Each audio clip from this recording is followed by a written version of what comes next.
नमस्कार दोस्तों, आप सभी का स्वागत है। सभी श्रद्धालुओं एवं स्नेहजन को नूतन विक्रम संवत 2083 की हार्दिक शुभकामनाएं।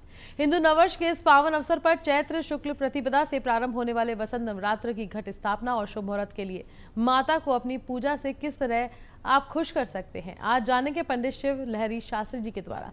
इस पवित्र समय में मां दुर्गा की उपासना और दुर्गा सप्तशती पाठ से घर में सुख, शांति, समृद्धि तथा आरोग्य का विशेष लाभ प्राप्त होता है। पंडित जी, आपका हमारे स्टूडियो में बहुत बहुत स्वागत है। नमस्कार। आज जानेंगे कि घट स्थापना कर लेते हैं और पूजा शुरू कर देते हैं, लेकिन माता को किस प्रकार से खुश किया जा सकता है? बहुत अच्छा प्रश्न किया है। आप सभी को, सभी देशवासियों को नूतन विक्रम संवत 2083 की बहुत बहुत शुभकामनाएं और बधाई मेरी तरफ से। इस वर्ष नूतन विक्रम संवत्सर 2083 जी। दिनांक 19 मार्च 2026 गुरुवार से प्रारंभ हो रहा है और ये नूतन संवत्सर रौद्र नाम के संवत्सर के नाम से जाना जाएगा। जैसे ही नूतन वर्ष हमारा प्रारंभ होता है विक्रम संवत, उसी के साथ हमारे नवरात्रा भी प्रारंभ होते हैं और नवरात्रा वर्ष में 4 आते हैं। 2 गुप्त नवरात्रा आते हैं, एक आसोज में, चैत्र में। ये सभी को जानकारी होती है, सभी इसका पूजा करते हैं अपने अपनी इष्ट देव के अनुसार। तो यहाँ नवरात्राओं में माता जी का विशेष पूजा और अर्चना की जाती है और पूजा अर्चना की जाती है, इसके लिए एक विशेष समय भी रहता है। उसको घट स्थापना कहते हैं। माता की पूजा के लिए घट स्थापना की जाती है और इस वर्ष माता घर घर में पधारेगी, उसका एक वाहन भी होता है। इस वर्ष माता डोली में बैठ करके सभी स्नेहजनों के घर में प्रवेश करेगी और अपने भक्तों को आशीर्वाद देगी। तो इस वर्ष 19 मार्च 2026 गुरुवार को माता की पूजा के लिए घट स्थापना का जो विशेष मुहूर्त रहेगा उसकी जानकारी मैं आपको देना चाहूँगा।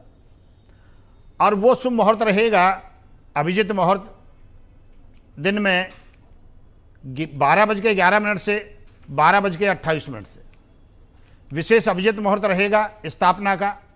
और जो लोग सुबह प्रातःकाल करना चाहें उनके लिए भी एक समय है। 19 मार्च 2026 गुरुवार को प्रातःकाल 6:54 से 8:06 तक भी वो अपने शुभ के चौगड़िया में माता की स्थापना, घट स्थापना कर सकते हैं, क्योंकि 6:53 तक 19 मार्च 2026 को अमावस्या रहेगी।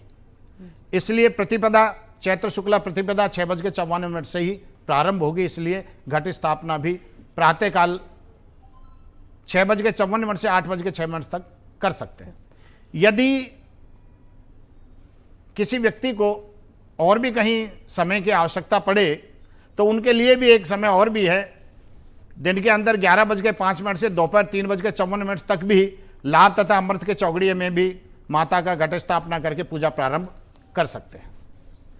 ये नवरात्रा के 9 दिन ऐसे होते हैं जो माँ शक्ति की पूजा करने के लिए व्यक्ति को घर में सुख, शांति, समृद्धि, वंश वृद्धि, व्यापार वृद्धि में लाभ मिलता है। ऐसा शास्त्र में कहते हैं और ऐसा हमारी भी मानना है। तो इसलिए व्यक्ति को अपने इष्ट देव के अनुसार पूजा करनी चाहिए।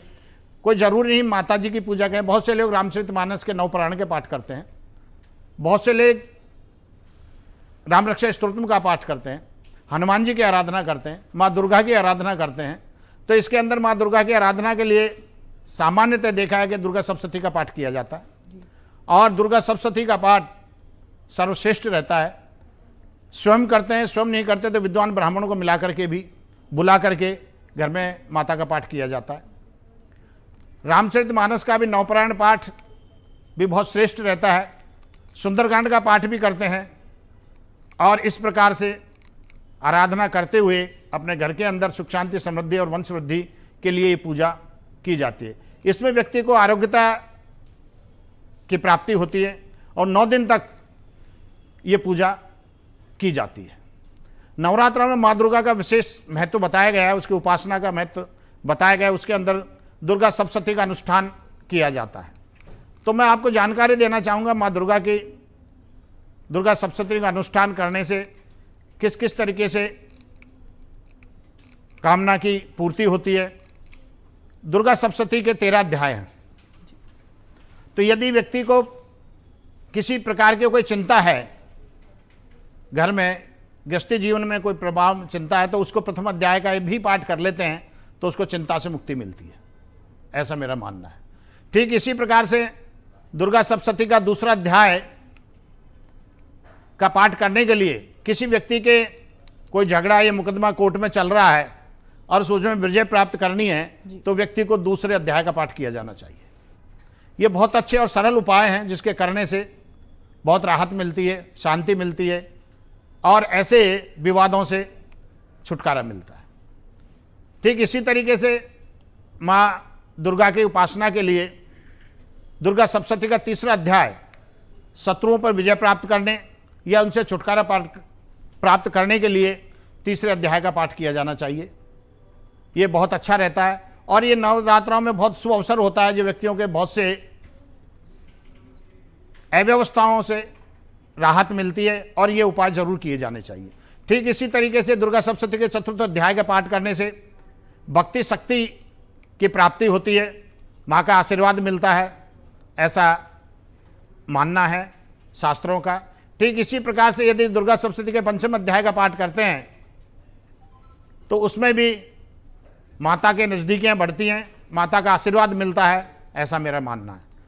ठीक छठे अध्याय के यदि कोई व्यक्ति पाठ करता है तो मन में बहुत से व्यक्ति के अंदर डर, शंकाएं, बाधाएं बनी रहती हैं, उनसे छुटकारा पाने के लिए व्यक्ति को दुर्गा सप्तशती के छठे अध्याय का पाठ किया जाना चाहिए। ये बहुत शांति मिलती है।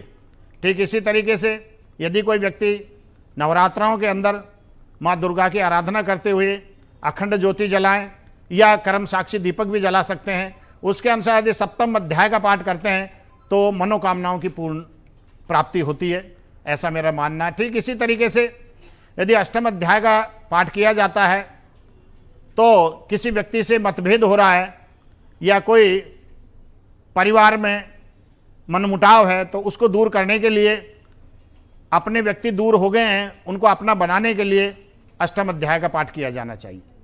ठीक इसी तरीके से नवरात्रों के अंदर यदि कोई व्यक्ति दुर्गा सप्तशती का नवम अध्याय का पाठ करता है, यदि किसी कोई अपना या अपने परिवार में से यदि किसी का कोई व्यक्ति गुम हो गया और उससे नहीं मिल पा रहा है तो उसकी तलाश के लिए नवम अध्याय का पाठ बहुत श्रेयकर रहता है, मनोकामनाओं की पूर्ति होती है।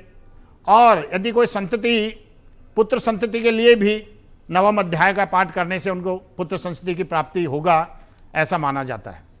तो ये जितने भी दुर्गा सप्तशती के पाठ हैं वो बड़े लाभकर हैं, व्यक्ति को किए जाए। दसम अध्याय के लिए मनोकामनाओं की पूर्ति के लिए दसम अध्याय का पाठ किया जाना चाहिए। और इसी के साथ एकादश अध्याय को व्यापारी वर्ग के लिए बहुत श्रेष्ठ माना गया है।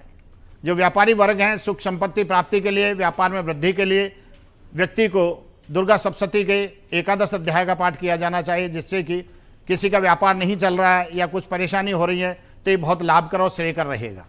मैं ये बहुत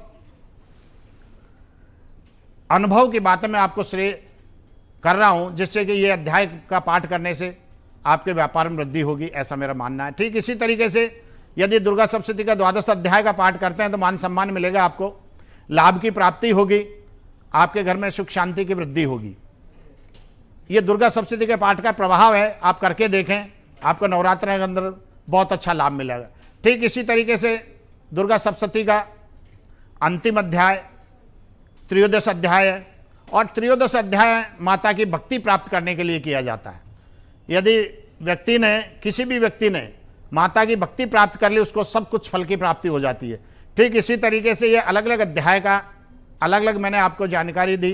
ठीक इसी तरीके से यदि पूरी दुर्गा सप्तशती का पाठ करते हैं तो उनके घर में हर तरीके से सुख शांति समृद्धि, वंश वृद्धि, व्यापार वृद्धि, आरोग्यता मिलती रहेगी। इसलिए मेरा निवेदन है कि आपको दुर्गा सप्तशती का पाठ किया जाना चाहिए। आप कर सकते हैं, बहुत अच्छी बात, नहीं करते विद्वान ब्राह्मणों को बुला करके इस पाठ को किया जाना चाहिए और माता का आशीर्वाद आपको प्राप्त करना चाहिए। ठीक इसी तरीके से बसंत नवरात्रों में माँ दुर्गा को जो आप पाठ करते हैं, इसके बाद भोग भी लगाते हैं। तो भोग वैसे आप सामान्यतः जो भोग लगाने चाहें वो लगाएं, लेकिन इसे विशेष भोग की भी एक विधान है। उस विधान की मैं आपको जानकारी देना चाहता हूँ। नवरात्र माता की अर्चना पूजा करने के बाद में भोग लगाएं, अलग अलग द्रव्यों का भोग लगाएं, जिससे कि आपको अलग अलग फल की प्राप्ति होगी। ये बहुत ज़रूरी है। यदि प्रथम दिन नवरात्रा में शैलपुत्री की पूजा करेंगे आप, तो आप अपने जो परंपरागत भोग लगाते हैं वो तो लगाएं ही लगाएं, लेकिन मेरा निवेदन है कि माँ शैलपुत्री को प्रथम नवरात्रा को घी का भोग लगाएं, जिससे कि आपको मानसिक शांति मिलेगी। आदमी अनेक कार्यों में उलझा रहता है, इसलिए मानसिक शांति की कमी रहती है, तो उसको मानसिक शांति मिलेगी यदि आप प्रथम दिन घी का भोग लगाते हैं। तो द्वितीय नवरात्रा के दिन माँ ब्रह्मचारिणी की पूजा की जाती है। उस दिन आप शक्कर या मिश्री का भोग लगाएं, जिससे कि आपको इच्छा शक्ति मजबूत होगी, विल पावर स्ट्रांग होगी, और ये आपको माता को भोग द्वितीय नवरात्रा में लगाना चाहिए। इसी तरीके से अगले क्रम में तीसरे नवरात्रा को यदि हम लेते हैं तो उस दिन माँ चंद्रघंटा की पूजा की जाती है, और माँ की पूजा के लिए परंपरागत भोग के अलावा आप खीर का भोग लगाएं। खीर का भोग लगाने से आपके दाम्पत्य जीवन में यदि कोई परेशानी चल रही है तो सुख का अनुभव होगा, सुख शांति मिलेगी, दोनों में प्रेम बढ़ेगा, पति पत्नियों और परिवार में, इसलिए आपको खीर का भोग लगाना चाहिए। ठीक इसी तरीके से चतुर्थ नवरात्रा की हम बात करें तो उस दिन माँ कुष्मांडा माता की पूजा की जानी चाहिए, और उस दिन मालपुए का भोग लगाएं, बहुत प्रिय है माता जी को, और इस भोग से सदैव व्यक्ति की कामना शक्ति बढ़ेगी, इच्छा शक्ति बढ़ेगी, और हर काम में वृद्धि होगी, ऐसा मेरा मानना है। ठीक इसी क्रम में अगले पंचम नवरात्रा के दिन आपको स्कंद माता की पूजा की जानी चाहिए, और स्कंद माता की पूजा के परंपरागत भोग के अलावा आपको केले का भोग लगाना चाहिए। केले के भोग लगाने से आपको संतान सुख की प्राप्ति होगी।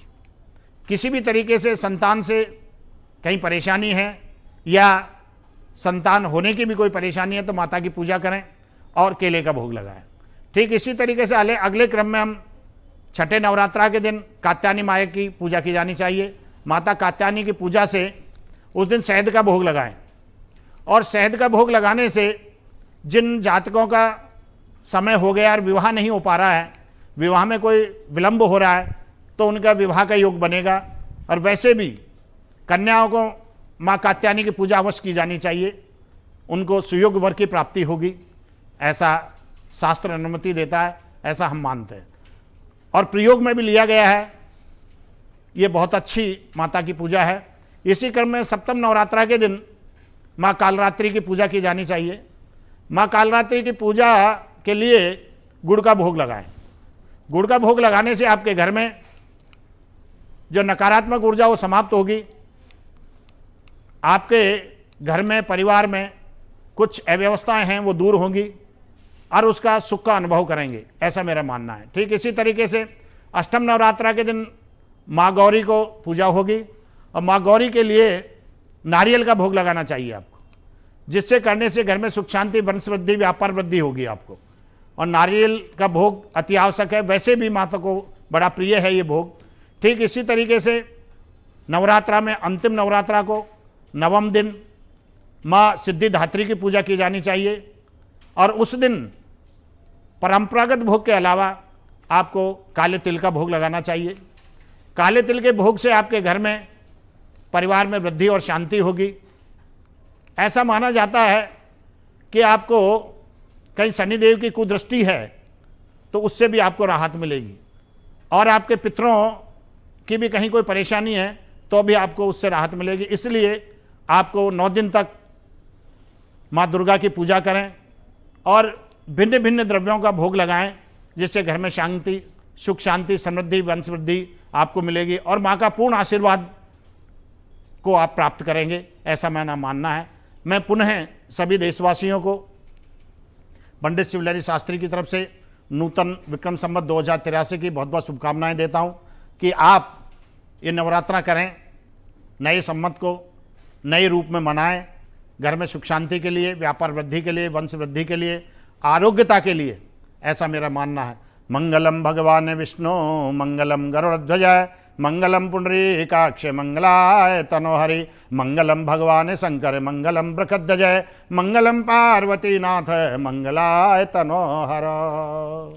पंडित जी, आपका बहुत बहुत पूरी जानकारी देने के लिए धन्यवाद। हम आशा करते हैं कि पंडित शिवलहरी शास्त्री जी के मार्गदर्शन अनुसार इन 9 दिवसीय नवरात्रों में मां दुर्गा की नियमित पूजा अर्चना करें। इससे जीवन में सभी प्रकार की बाधाएं दूर होंगी, परिवार में सुख समृद्धि बढ़ेगी, कार्यों में सफलता प्राप्त होगी। आपको और आपके परिवार को नववर्ष 2083 और बसंत नवरात्र की पुनः हार्दिक शुभकामनाएं। नमस्कार।